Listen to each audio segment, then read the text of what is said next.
take shots with much bravado. Don't you know? You don't have to lay down your only life.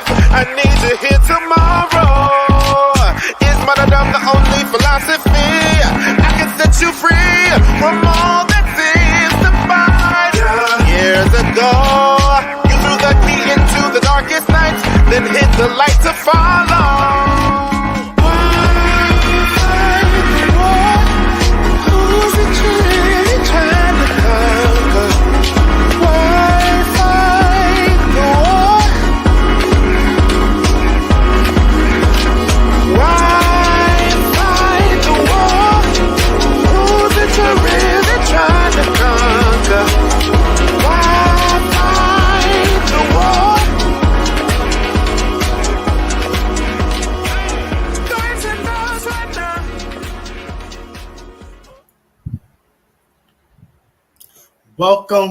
Welcome, and thank you again for sitting with us under the aNvKai tree. I'm Mick Sykes, and I'm here with your other host, Jack Fuller. How y'all doing? And welcome to another episode of the aNvKai tree. Today's topic is the next part of our Decolonize series, and we're talking about decolonize your religion. And before we get into our special guest today, as always, we broke people around here. Give me all your money, and I will take you higher. Give me all your money right now. Yes, please make sure you support us either on Anchor FM /support/aNvKai, where you can donate directly to our audio podcast that's streaming on Spotify or wherever podcasts are streaming. And make sure you check out our Patreon at patreon.com/aNvKai tree, where you can get exclusive behind the scenes videos. We have bonus content. We have merch. We have the after show, which you only get to see on Patreon, and we have new music that we are teasing from last week that you can also check out. So make sure you check us out on Patreon. We have 4 tiers on our Patreon, so you can be anything from a Leaf member all the way up to a Root member, where you get our merch, a special shout out at the end of each show. So make sure you go over to patreon.com/aNvKai tree and check us out there. And remember, as always, to share this post. We love shares. Share it with your mama, share it with your daddy, share it with your grandpa, share it with your pastor. Share it with your pastor. Make sure you like and love this post. Loves go really far, so make sure you do that. And make sure you like and subscribe and hit that notification bell so that way you know anytime we post a new video on this channel. So now that we got all that out the way, let's get into our first segment for the day, and that's the leaf, and that's where we sip the tea and read the leaves. And we have, like I said before, we have a very special guest today here on the aNvKai tree. I'm going to let them introduce themselves. And we have David Sosa. Bye-bye. So you want to tell the people who you are, what you do? You've been on the show before, way back in the early days. Our first season. The long time ago's days. I'm muting, I think. Oh, you're muted. Hold on 1 second. Sorry. There you go. Rewind. I'm David Sosa, also known as Eni Oshun. I'm crowned to Oshun in the Lucumi tradition, diasporic interpretation and expression of Yoruba worship, also known as Iseshe. I am about 12 years. 12 years as of April. I was made by the hands of Leo Orellana, Omi Lari Ibaye, and my Jibona is Omi Lana, Jordan Bermudez. And so I come from a long line of beautiful people headed by Adekola Manny Mangwal, who is still alive and with us and teaching amazing things. And I happen to be all up in that lineage because this And is my of course, godpappy. that is my Oyala Day. That is my first. It's the pappy, y'all. That's the pappy. It's a family affair. So all that Baba just said on me, period. And make sure you follow David on Instagram or his socials, but you can get to everywhere else from their IG at official DAVSOS. So make sure you follow them on there. And check out this music because, as well as being an amazing priest and spiritualist, sings down. And make sure you follow us if you're not already on IG. At IG, it's at aNvKai Tree. Like everything is at aNvKai Tree. We're on Facebook too. So wherever you're watching, make sure you check us out on the other place too. And yeah, so for this first segment today, for the Leaf, we are talking about finding our place in religion. So the first question I want to open up to all of y'all right here is I should really memorize these questions. Mm-hmm. What role does gender play in religion? If you want to speak specifically about yours or like anything like you feel about like religion at large, I know you guys can speak more to like the Lucumi aspect of gender roles in religion. And I can speak to what I know. But yeah, that's the first question.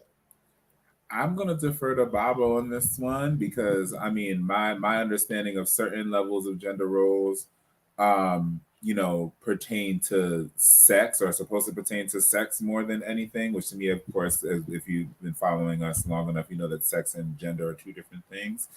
I hope you know that by now. Right. And we're I feel like Lucumi is specifically still like unpacking that. I mean, like any religion touched by colonialism is still unpacking what it originally considered, gender versus like this colonial idea, right? Because it's not like gender wasn't a thing. It just wasn't the same, right? Initially. So I'll defer to Babo on that one for sure. I mean, in this tradition, it's definitely, I would say, what esoterically and spiritually is probably more believed to hold certain levels of ashe or energy would be based on certain things that are believed to be inherent in biological sex. Now, we take it out of the gender expression, gender identity, and solely there's a belief that women have a very particular access to spiritual powers, let's say the Iyami or how Ashe is birthed and or manifested in certain ways. It doesn't exclude biological men as either, because they have access to it as well. They just access it differently. And so it's just an understanding of how to access said energy and or how to tap into it. Where it gets confusing is that we have a tradition in which men and women can be initiated to what would be considered male and or female Orisha, in which case they have no choice but to embody that particular energy. And so it becomes a very detailed and layered conversation. I would love to tell you I have all the answers for it. I just, at this point in the level of unpacking, have to constantly be in question as to what is energetically happening and important to what I know at this moment to birth or to manifest or to express in a particular manner, and what we don't, right?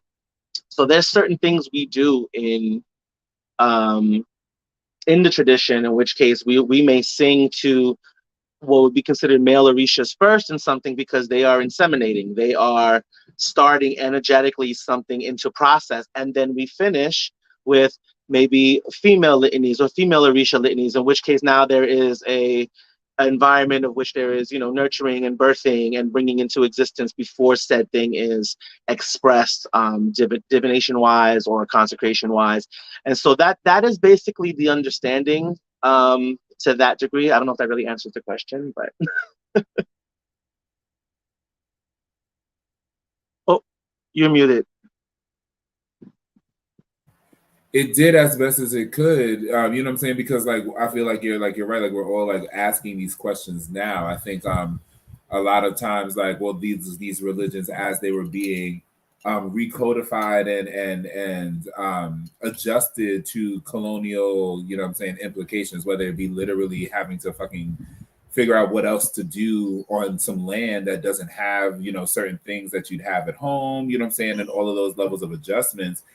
I don't blame, the Lagbalagwas and anybody else in any other tradition that, had to do what they had to do and didn't necessarily have time to answer some of these questions, you know, because it was just like, we have to figure out how to get heads crowned. You know what I'm saying? Like, we got to figure out how to even like get the Orisa responding to us over here. You know what I'm saying? And this, that, and this, that, and the third. So thinking about that and the nuances therein while they were being taught something that was bugged out is not far-fetched. I think with all of that being said, I think something that is interesting that I find people need to think more of is like, yeah, like you said, we get, no matter what your biological sex is, you could be crowned an Orisa that's the opposite to that sex, right?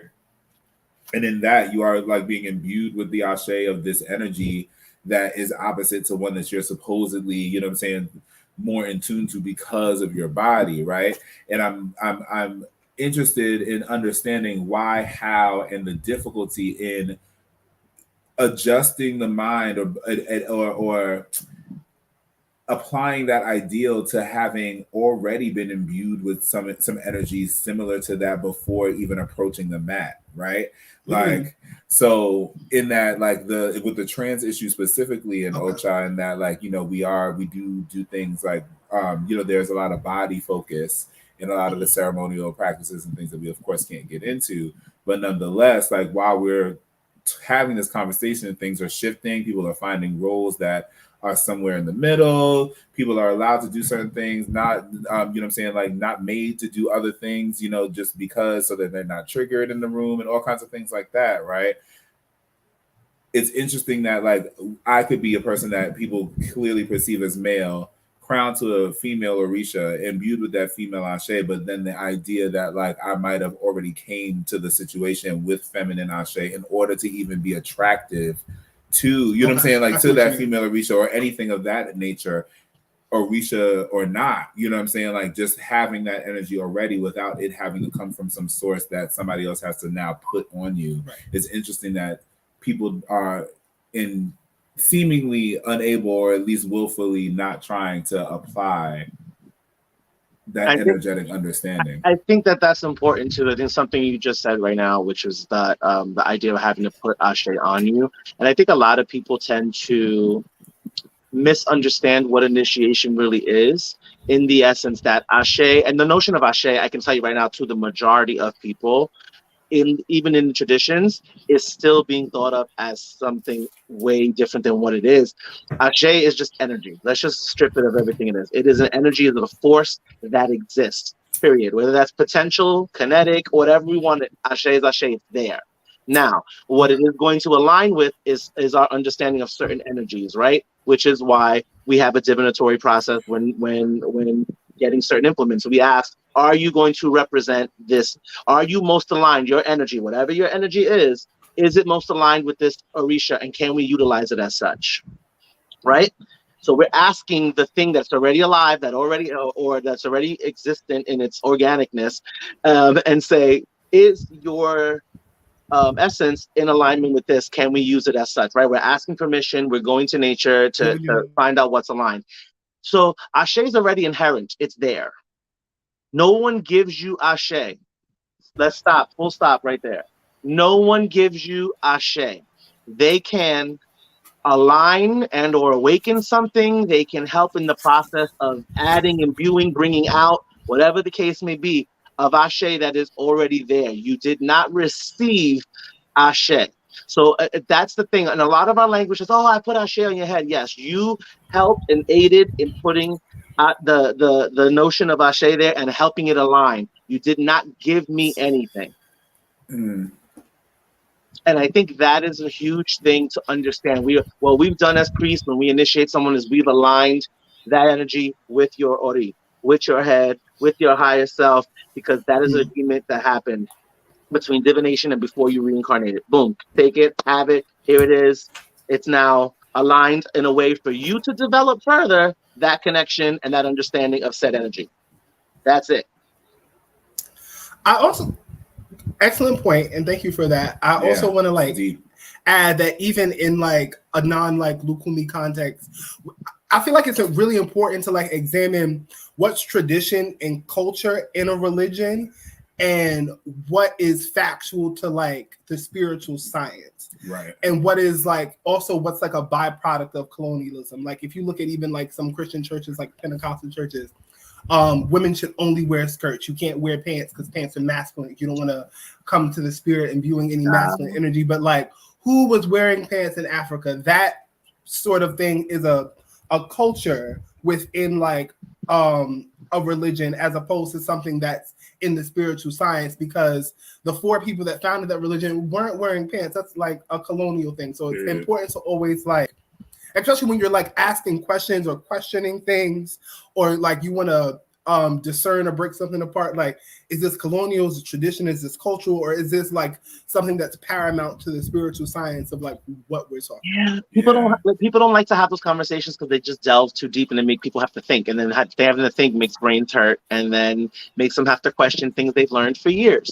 Like even that example of dressing up, it was a huge thing that has come up for me and Jack. It happened way before. I am not the first and only person to crown or initiate trans people, trans-identified people. It has been happening for years. Unfortunately, it's been happening in ways where a lot of people were oppressing people and forcing them to express themselves in ways that were betraying their identity and their comfort and psychological even wellness, unfortunately. And so it became hazing, right? Or you heard a lot of language like, well, if I had to do it and so did it and they're trans, then you have to do it too.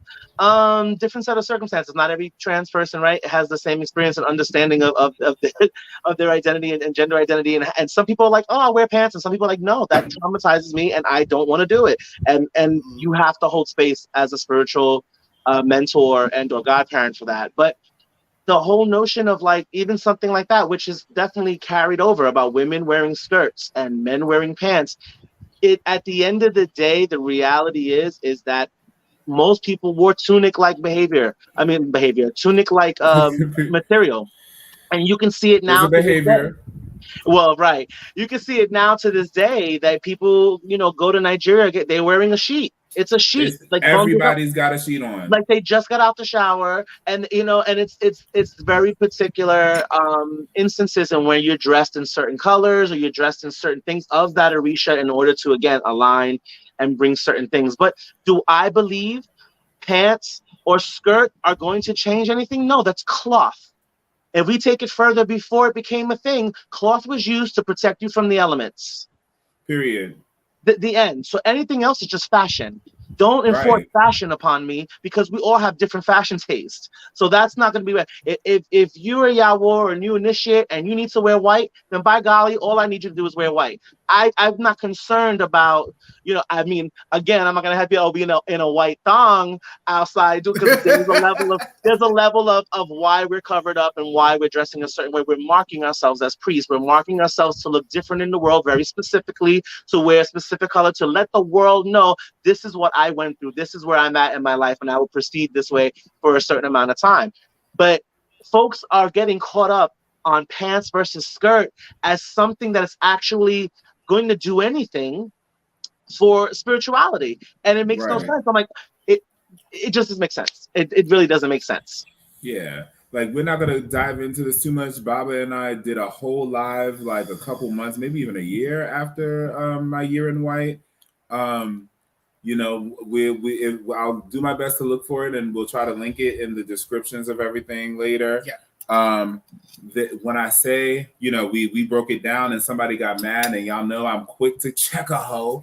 So, get ready to see me check a hoe live and in color. Live and in color. But yeah, just to piggyback and like get on to the next question after that, it's really as simple as like, where was anybody wearing pants? Europe wasn't wearing pants before they decided to fucking colonize everyone. You know what I'm saying? Like, let's think about like, and they were like, "Ooh, bugs, wait." Right? You know what I'm saying? Like, they're like, it's not necessary. It's too hot. Have y'all on the Northeast? Ain't y'all tired of pants? It's not too hot for pants today. Your hoochie daddy shorts are not cutting it. Okay. You need a sarong, bitch. You need to caftan your life. Like you said, the tunic behavior. It is a behavior. It's a genre. Get on it. Trust me, it'll change your life. Put a tunic on and go outside and recognize Be the free. freedom. Connect with your ancestors.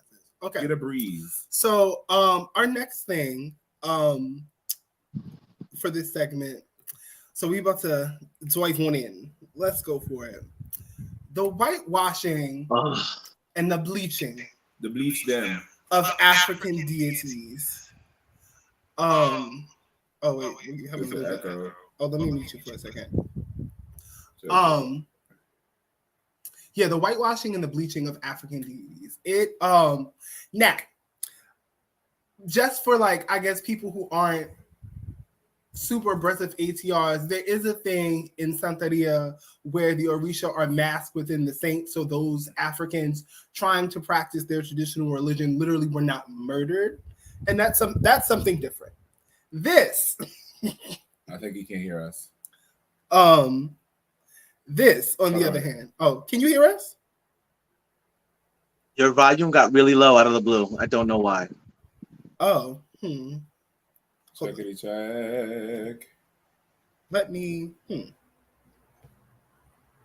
This is the thing about lives, y'all. Right. It's always something. Check 1, 2. Ooh. Hold on. I don't want to. I'm scared to change it. Hold on. Oh wait, but then we can't hear them. You want me to leave and come back in? Oh wait, is this better? I can hear you now. Okay. Yes, God. There we go. All right. So we were talking about the bleach of them. The bleach them of the gods. Why you bleach? And what I was saying, just in case y'all couldn't hear me, is something like the religion of Santeria, which was African people masking the Orisa they worship in Catholic saints in order to like be able to practice their traditional religion without literally being murdered. It got low again. Something. I'm gonna turn off my fan. Give me 2 seconds. You know what? It's the man. I feel it's the man not wanting us. If you're watching, if that can you let us know if this is an internal issue or if y'all are having the same issue that Bob was having with comment and let us know so we can like. I'm gonna leave and come back in, okay? Just in case that changes anything. Is that okay? Okay, that's fine. Check our volume again one more time in the settings just to see what it's giving. Check it in one. Yeah, it's fine. Okay, it must have been Baba. Yeah. But yeah. I forgot to say, which is bad form of me as a producer, headphones are always better with this. Like the problem with the headphones I have, for some reason, when I try to do online stuff, it doesn't sync up, and I don't know why. I need to get new headphones, obviously, and need to invest in better headphones because the Raycons were not it. Well, Ray J feeling. You know what? I like them, and for the first couple of like months, this is total sidebar. Like they were like great, and then they deteriorated so fast. Like, after the first 2 months. Correct. And you try to support Black business, just like them vocals. But anyway, who this man? Because Harpo, these are not. Y'all can talk about this more because I don't want to shade the Lucumi, and you know how I feel, because I feel like it'd be the Cubans that be really doing this, but I don't have a leg to stand on. Oh, sorry, no, I did that on purpose. Because I'm gonna leave him out of it. Like I don't have a leg to stand on, so I'm gonna leave this to the professionals. And I'm a save my peace. It's very simple. People feel the need to see themselves in what they believe their deities are, and that's all fine and dandy. But the reality is, you cannot remove Blackness from Orisha. It does not. You can't do it. You cannot do it. And so, if you want to live your light-skinned fantasy or your removal of you want to be anti-Black in some idea in your head, then that's all fine and dandy. You should finally find another religion. Honestly, you should find another tradition to be in. Go have your white Jesus or whoever you need to have it. But the reality is, you're not gonna. Nobody else does it. Nobody is sitting there trying to make Buddha blondes and blue-eyed. No one. Everyone's very clear on who's who. It's an attack against Blackness. That's just what it is, and you're uncomfortable seeing it. and you want to change the language to fit your Spanish language, the colonizer language, rather than actually learning your Mojuba, which is in Nigerian or in the form of Nigerian, it is anti-blackness at its best. I will not have any of these type of statues nowhere near me. Please don't even try to gift it to me because I will immediately put it into the garbage. The garbage. They're not It getting happened. regifted. My first Ocha birthday, it happened. Somebody bought me that same white woman. I don't know who she was, dressed in orange. And I said, "Who is this?" And I was like, "Who is this?" And she was like, "It's Oshun." I was like, "No, it's not." I said, "That's Maria. I don't know Maria. Oshun is black. Maria. I don't know Maria." Was not on the west side to know her. I'm dead. I'm not on the west side. She don't remind me of no west side. Of no stories. And having to understand how important that imagery is, to understand where it came from, and to understand even more, because I can honestly say, I was just having this conversation the other day with the Yabo, and I've had this conversation with Judak, in the essence of Black culture as it is, right? Let's just say, even as we know our aunties and we know our uncles and we know the people we kind of grew up around and or with, you can actually see those in Orisa. As you form relationships with people, you can seriously be like, "Yo, Oshun's my auntie. That's that auntie who's smoking Newports, ready to cut somebody." You know what I'm saying? Like, you see, right. There's elements of understanding, and if you do not understand Black culture, I know that's going to sound probably weird to folks who may be Orisha priests and don't identify maybe as Black, but it's real. It's a real thing. Like, you will honestly see yourself in these people, and you will see in the people you grew up with on a familial understanding and level, that it makes a big difference in how you connect. So you can never, ever, ever remove Blackness from Orisha. It is not acceptable by any means. You are not okay with a Black mermaid, then don't believe in Yemaya. Don't believe in objects of, ideas of Oshun or Lokum and things of that nature. You cannot remove that. Period. Zero notes. It's just that simple. And it's like, and I mean, Yoruba, Nigerian people, chocolatey chocolate, chocolatey chocolate. Okay? Bitter chocolate. Like that chocolate that's 95% cacao that you can just put into your mouth. You know what I'm saying? You're like, I need to melt this, sugar this, and something else this, a nut, some milk, something. This can't. It's so rich. And I get into like trying not to obsess with where that thing started. Did it start in the mind of the Lagbas? You know what I'm saying? Did it start in the mind of the people as they just like lived through colonialism? Or was there a motherfucking infiltration? Did somebody who's straight up white come up in there and whisper something into an ear, pay a hoe off? You know what I'm saying? Like, was there Oshun was like, well, do we want to have that conversation though? Like, can we? Whispered? I mean, let's. Because we have to understand a Cuban lens of what is happening. You have mass amounts of Yoruba people coming way after the fact. Let's be very clear, Cuba was overrun and very, very high populated with Congolese people. Okay, just like the majority of the rest of the world, the Congolese people were out there in the world way before the slave trade, traveling the world and putting places, including here in America. Very real with that. So the Congolese people were actually more established and everything. The Yoruba people came in mass much later. They were more in mass in Brazil and in other places, right? They were not as much to Cuba. When they came to Cuba, it was a very specific time. Now, what you start seeing happening is obviously a mixing that starts going on. You start seeing now some of these well-off slave-owning people raping and having, you know what I'm saying? Are y'all still here? Oh, yeah. Oh, okay. I just wanted to get close up so that people could see what cool. you were saying. But like, raping and having offspring, and now you start seeing a lot of this mixed thing, which we start calling mulata, right? And they become an exotic idea of beauty. And these folks are so exoticized and fetishized that they are most likely seen as women of the street and seen as delectable women and women who are very desired because they have this very different look, right? And so now the idea of understanding Oshun and beauty and sensuality and the desire of attraction now starts taking a warped idea of her being mulata. And so you start seeing people saying, oh no, Shun's not dark skinned. How could she be? She's exotic. She's wanted, desired by everybody. Who's wanted and desired by everybody? The mulata. It's a warped, colonized lens of beauty and exoticism. We see it everywhere when people get fetishized for whatever the case may be. But look how stupid that is. And in reality, when they talk about Yemaya being this very black figure with big tits and wide hips, right? Who was the one having all the babies and getting it all the time? It was Yemaya. It wasn't Oshun. I'm talking about how desirable she was. Who was the one that was popping out mass amounts of children and all her beautiful blackness?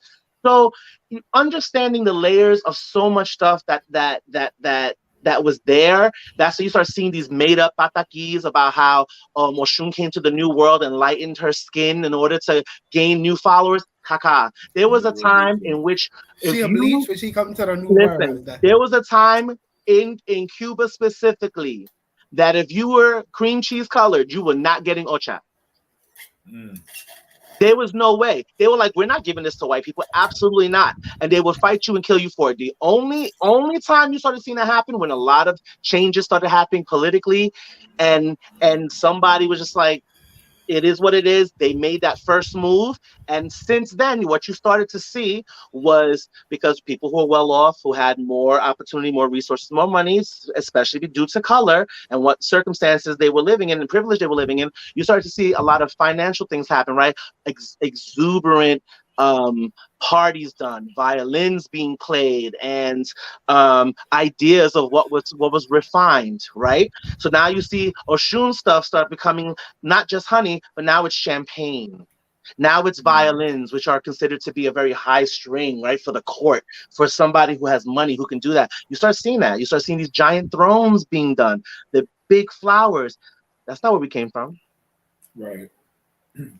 So you see a political lens, a cultural lens that starts getting warped by colonialism and everything else and starts to infiltrate the ideas and the ideology of the practice, which become customs and then become what? Traditions. Right. Bang, bada, boom. And with that, that is actually the perfect segue into our next segment. The trunk. This is where we unpack something from pop culture. This week, we're talking about church people. Yes, church people.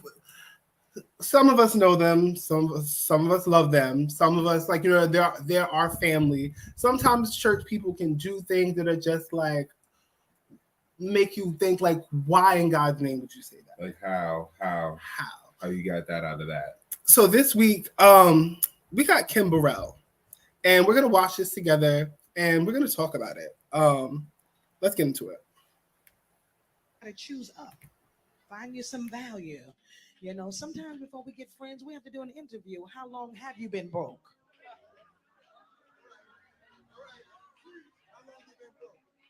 How many times have you changed your name on your light bill? How many of your bills in your little cousin's name? Do you live in a trailer home or a house? You understand. And it's not about status or material things. It's just about choices. Life is different now. And, we are at church. Thank God we're here. Those of us who walk in by faith without a mask and no vaccine. And so we honor the Lord. God is good. I respect all of the men of God here and respect you. Can y'all clap so I don't feel strange right about now? Hopefully we'll get a chance to meet each other when y'all invite me to come to your church. I'm not as expensive as I seem. And so, I don't know, maybe you got a little left over from your PPP loan. Prayer, praise, and power. You understand? Amen. Isn't the Lord great? Amen. Amen. And so, I like coming here because the ground is already tilled with great personality like Dr. Karn. Because one thing I love about him, he's deep in the word, but he knows how to have great humanity. And most don't understand his personality because he is truth personified. And he tells the type of truth that makes most uncomfortable. Because who likes to be told you're just ugly? No one likes to be told that, especially when they have realized it. All right. Most don't get offended until they know the bad thing about themselves. And then somebody else recognizes and says, oh, I saw the ugly too. I just wanted to let you know. So anyway, y'all get that later. God is great. All of you are beautiful. I haven't chosen anyone to be ugly yet. God is good. God is great. You all look great. Most of you have on hats covering most of that anyway. Here's to you. I have a great personality. Okay, I'm going to sing. I'm going to sing. Daily I shall. If you Girl. have to say on mic that you have a great personality, you probably don't have a great Girl, personality. they paid you to come up and sing. No one asked you to say that. But they be forgetting she's a minister. She's going to have something to say on mic. You're not going to get her to just come and sing anymore. It's been over for that since at least 5 years ago. So we've seen this. People in the comments, let us know what's your reaction to this. What do you feel about this? Like, I just gotta. Oh my God, Kim.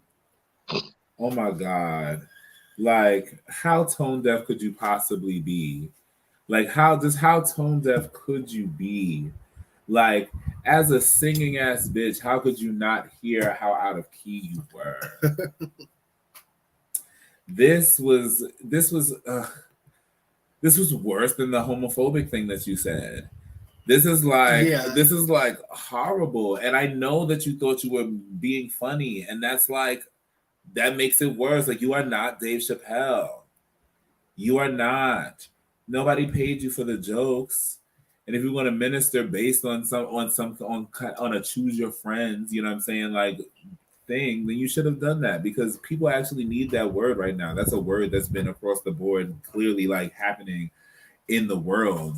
You know what I'm saying? Everybody I know is like, God damn, like, I've been having to cut this person off and that person. Like, people are rearranging their whole thing. So that's a word that people could have used. People just misuse their authority all the time, and that's Kim Burrell's constant line step. She just misuses her damn authority to be oppressive and to be nasty and to, like, I know people probably treated her like crap for being fat back in the day or whatever have you, but I mean, like, girl, like, you did what you had to do. You got your triple bypass and you look good or whatever. Like, don't be a mean girl just because, like, you out here looking good and you didn't lose the vocals once you lost the weight. Like bitch, like. And it was gastric. It's not like you worked out for that girl. Yeah.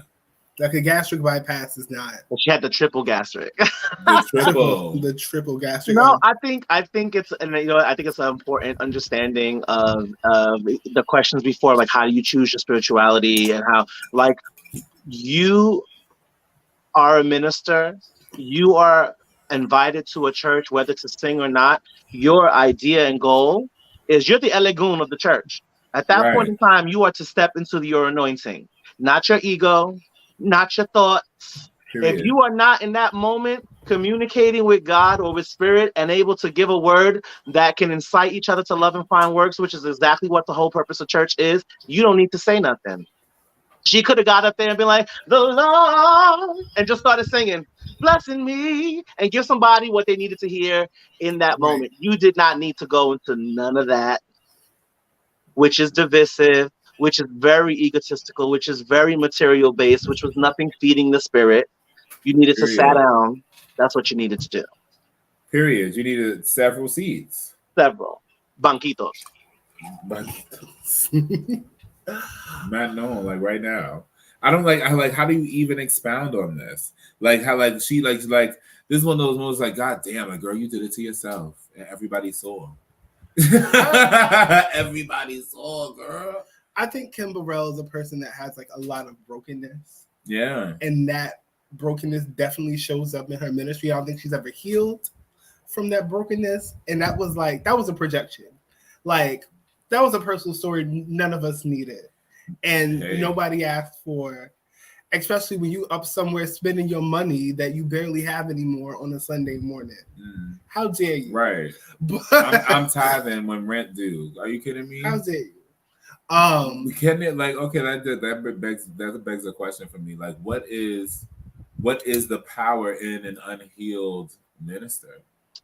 There isn't none, because the reality is that ministers tend to, the reason what makes good ministers is that they're ministering to themselves at the time of, and that's just passing on to the folks who need to hear it. There has not been one time when I had to sing about something that I was going through that people felt it the most. Right? Because the reality is that I thought I was doing Sunday work for the people. I was actually doing it for myself. And by extension, I was doing God's work for me. And those who were in that energy and in that spirit were getting ministered to as well. Those who need it will get it. But you got to step into that, understand who you are, do your work, and be in that. That's what I'm saying. It's you're stepping into ego. You're not tapping into the anointing. Right. So then that makes me say, Kim, how long makeup in here took? Longer than the self work. How long it took? How much it cost? It cost more than usual because pandemic. Because then that makes me as a person who's a minister in training, okay? And I have my own, you know what I'm saying? As artists, I feel like art is a ministry. If you're not ministering as an artist, then what are you doing? So like we are ministers in that regard. Again, I just reach into myself, and if I'm feeling something, then hopefully y'all feeling something. Sometimes we can do a reach out too. Sometimes I can like feel what the audience is going through and be like, let me just like speak to you. But like, I don't think that happens until you've at least done it once for yourself on that damn stage.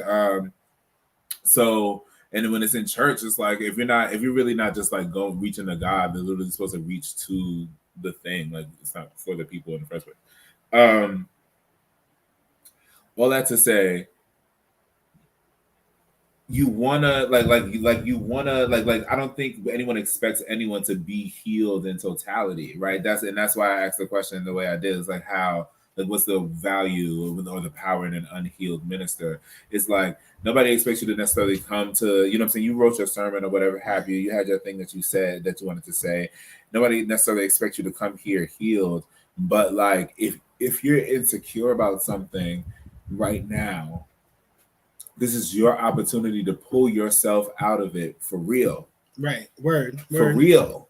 And have people see you as an example, and then therefore just be yanked along with you with your own word and not have to do that work themselves until they get home. And then that work will be easier. That's your whole job, is to make the work easier. You're not here to fix anyone's life. You're here to help them do their work. Okay. How much of this would you say? And I'm positing it as a question. How much would you say is this ingrained in African American culture, and maybe even African culture, in how we sometimes really put our elders, so to speak, on pedestals? How we put these people, and I notice it with us, like with Karen Clark, with her, with a lot of people, they can do no wrong. Like some folks can do no wrong.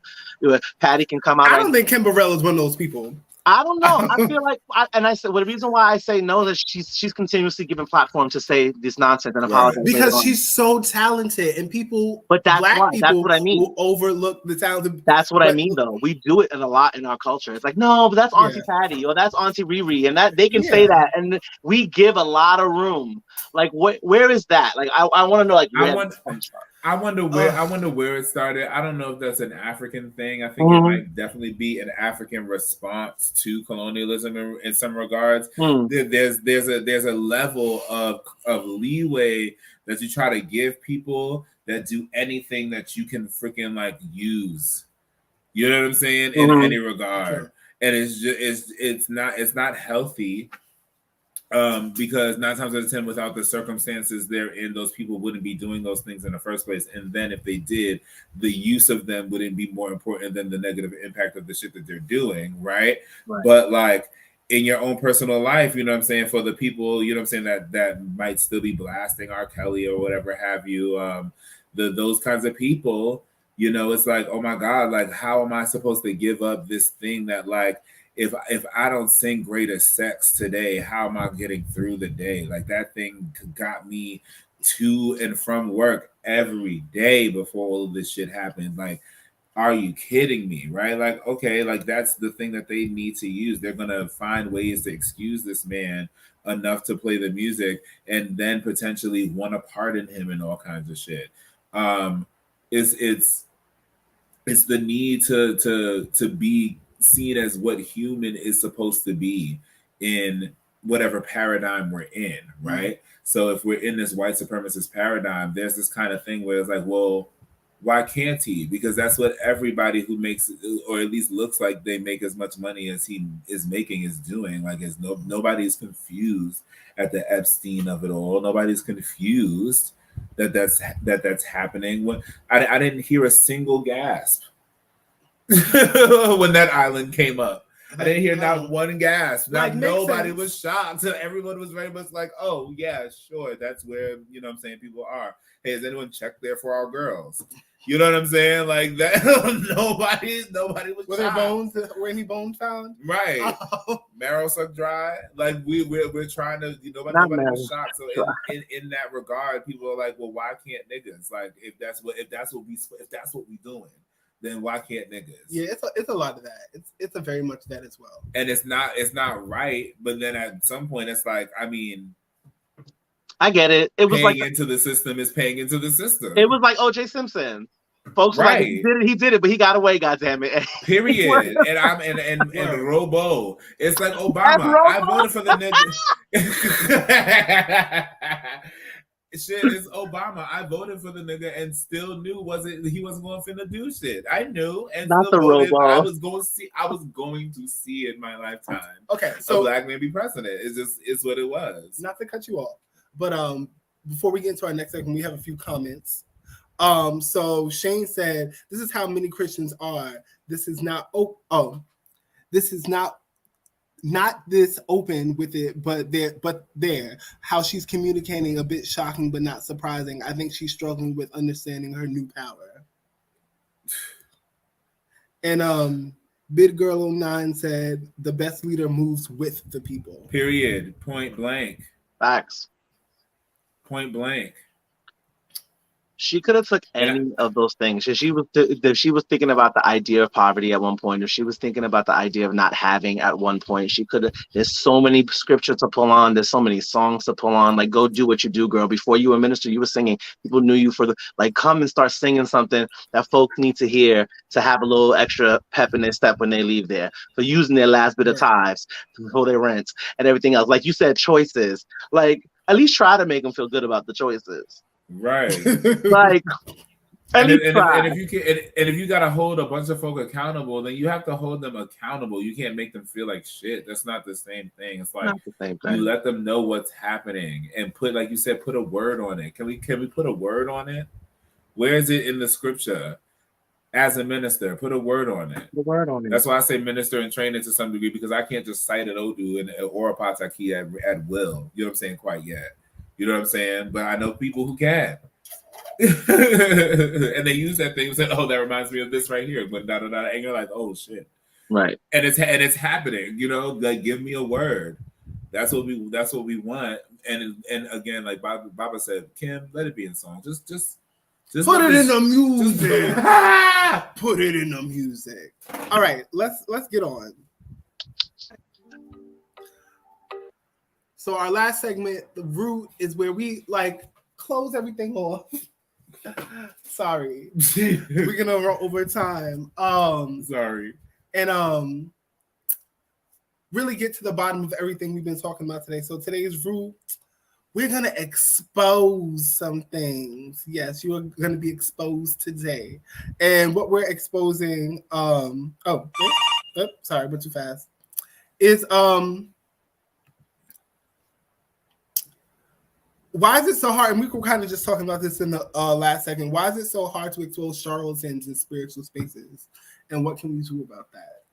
Ooh, like spiritual abusers, misusers, manipulators. We've known some people that have done some things. It's really no different in exposing an abuser of any kind. Like, that nigga knew how to make you feel good as fuck, powerful as fuck. But it all had to be relying on them, and you didn't realize it until it was too late, and now you're just relying on them and you feel weak without them, and then suddenly somebody says, hey, you're powerful without them because fuck that nigga. You're like, no, I must be a ghoul for this vampire because But be like, bitch, you're a whole witch. Like, fuck out of here. Fuck vampirism. I can't. Right? I mean, exposing is one part of it. I think I've already did that work. I have been known for Same. years for doing just that, for like calling people to task and trying to educate people on how not to get caught and got out here. And luckily, I've had a few people in the inbox that were like, "Thank you so much because you helped me." And even though I didn't want to hear it at that time, I found out those people weren't shit. And it happens. But the reality is this, like, I really feel like, and I hate that this is going to sound a little victim blaming, and I'm really not trying to mean that. Please understand, folks, where I'm coming from. There is a sense of intuition and common sense that needs to be put to the, like, I'm not seeing no spiritual leader who's going to tell me they need to put something on their penis and insert it inside me to heal me. And you went through with it.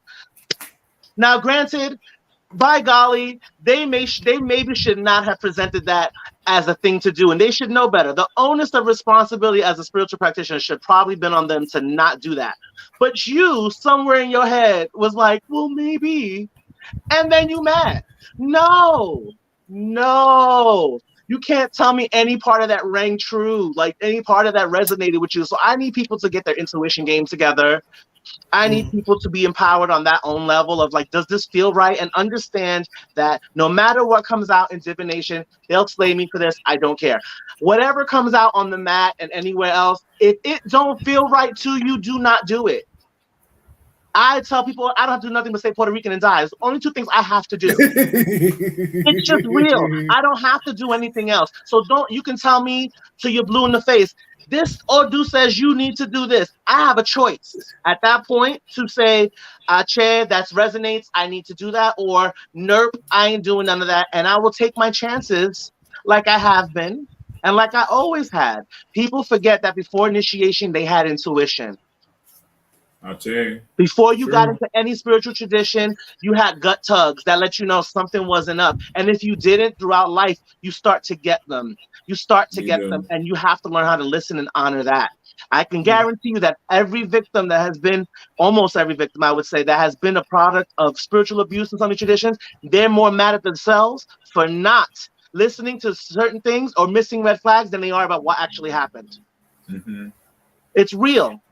And the thing is, I'll just like say, just in a little just defense of the victims, right? Like in that, like I was like, there are just, if you have been gaslit most of your life, you know what I'm saying, right?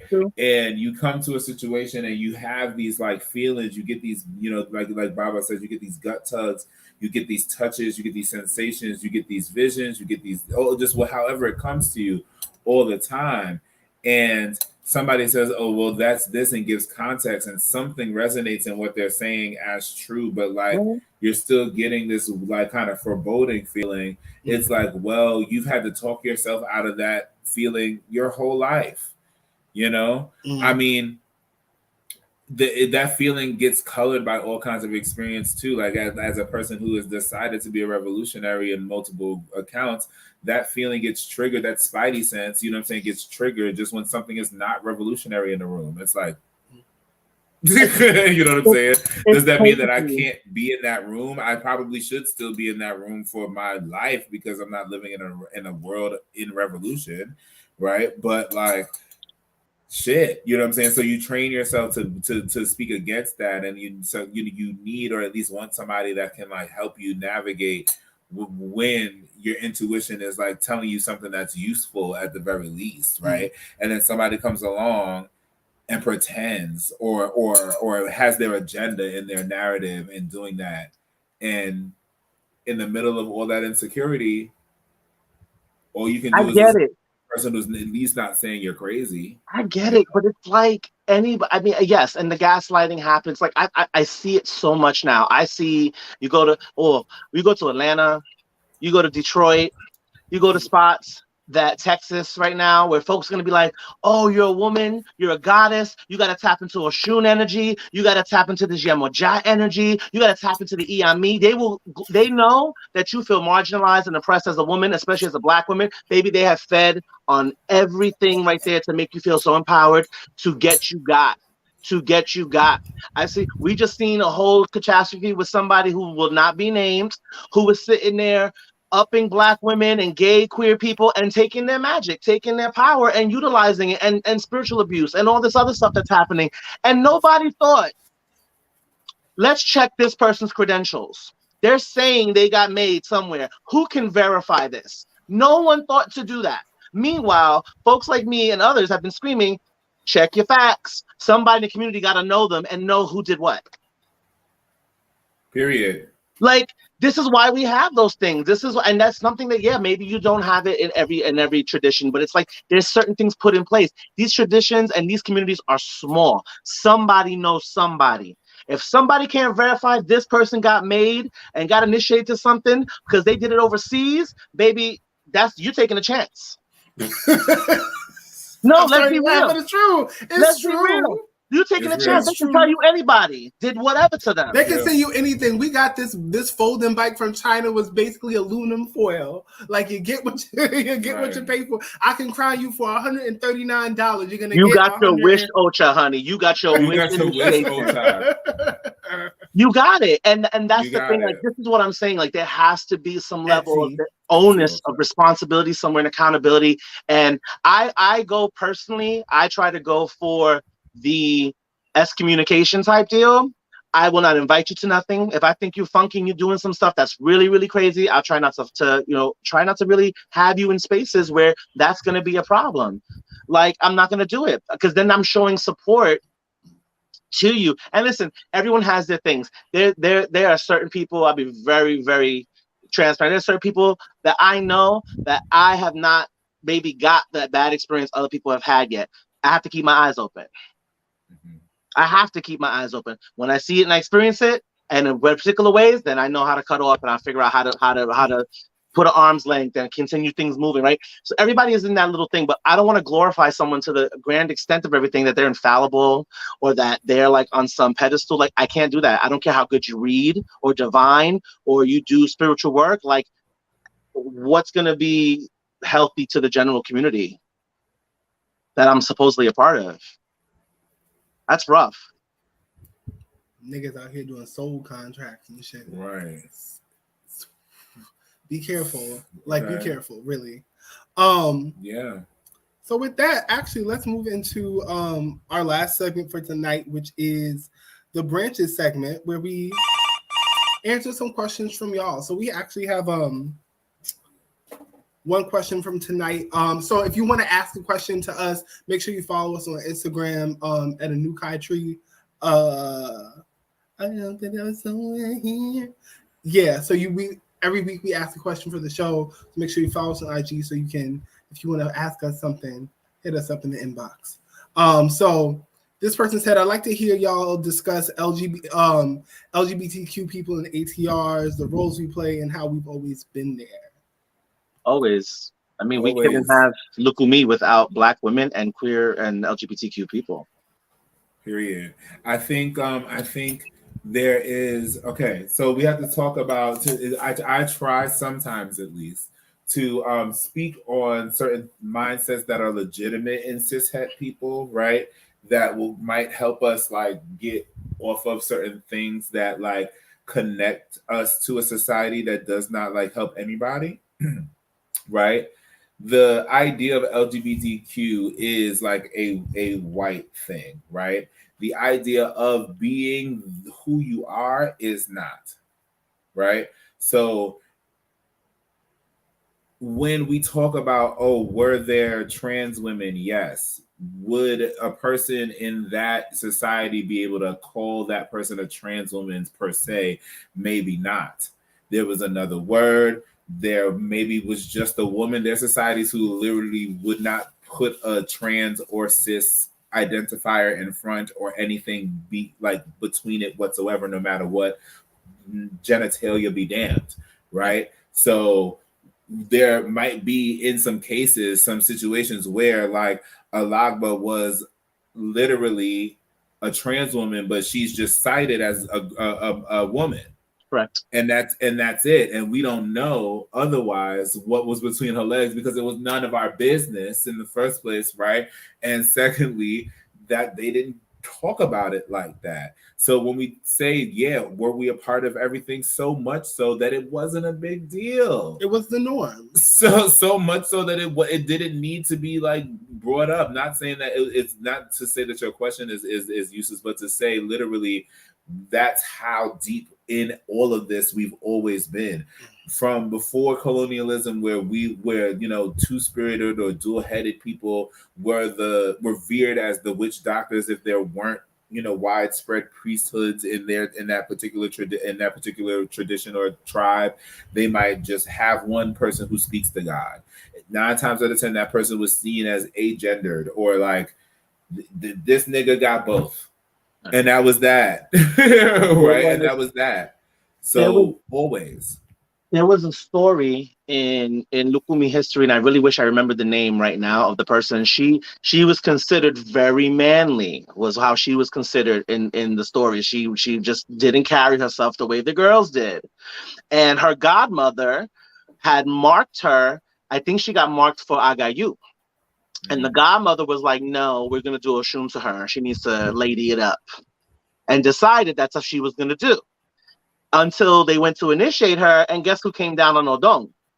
Agayu on that person. And because the godmother didn't have Agayu, they had to stop the ceremony. That woman had to go to another town, get Agayu to come back and do that. And that's how they do now Agayu Oropa Oshun. Because the Orisha were like, no, I said what I said. And that's my daughter, my son, whatever. Because again, gender identification of whatever, we don't know whether it was words for trans at that particular time, but that was the story. And there's history there. There's a lot of urban legend and verbal history that counts down. Even a lot of people in Cuba, that Yemaya was affinity, that Yemaya was considered to be a patron of the gays. A patron of the gays as mother of the world in very specific ways. A lot of her children were getting made to Yemaya in Cuba, and it became a big thing. It also became a thing about subadores, people who were able to mount spirit. They started understanding that women and a lot of gay people, either men or women, were the ones that were able to pass spirit and or pass Orisha particularly. And then you see that big dynamic happen with Ifa, where they start saying, oh, the boys club, Ifa, we don't pass anything. You can't pass anything over here. But you see it over with the Orisha side, which is considered very feminine. Right. You see, you start having a lot of little weird things that happen politically and whatever. So we've always been here. We would not have this tradition right now, like I said, if it wasn't for Black women specifically, and those who would be considered queer, trans, gay, whatever the case may be. Right. And I have to just speak real quick to what you just said. And it does like I feel like misogyny is essentially the basis of all like homophobia or queerphobia in the first place. It's really an anti-feminine thing. Even when it hits trans men, it's like when it hits trans men, it's like more of a, oh, how dare you come up into this boys club thing. That, you know what I'm saying? Like, otherwise it's like, anyway, so well, what you just said, how sad it is for you as a people that had to be like, oh, like we don't pass anything over here, right? What does that term mean, pass? That means to have spirit enter you and then eventually leave. Use your body and your facility, your faculties. Right. And then leave. Well, that's what became a defining factor. That's why you started seeing a lot of Ifa people saying they will tie you or they will do something to you if you ever pass to Ifa, so that you cannot be a mounter ever again, which is bullshit. But you get what I'm saying? Like, there's this whole idea of that's them over there, this is us over here. Right. So and it's so anti-feminine, as you were saying, in that how sad for you to like not like even like the jealousy of essentially not being able to hold something within yourself.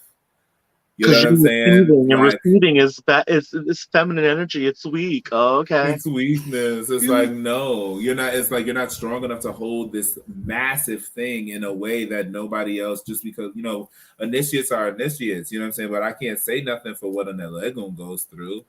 You know what I'm saying? Like who knows but other legumes? You know what I'm saying? The to what the body goes through in that kind of situation. So like, stupidity. I be looking at the pain. Y'all niggas couldn't do that. You know what I'm saying? Y'all are not trying to pass babies neither. So like at the end of the day, like y'all are not strong for not being able to pass something. And how sad for your jealousy.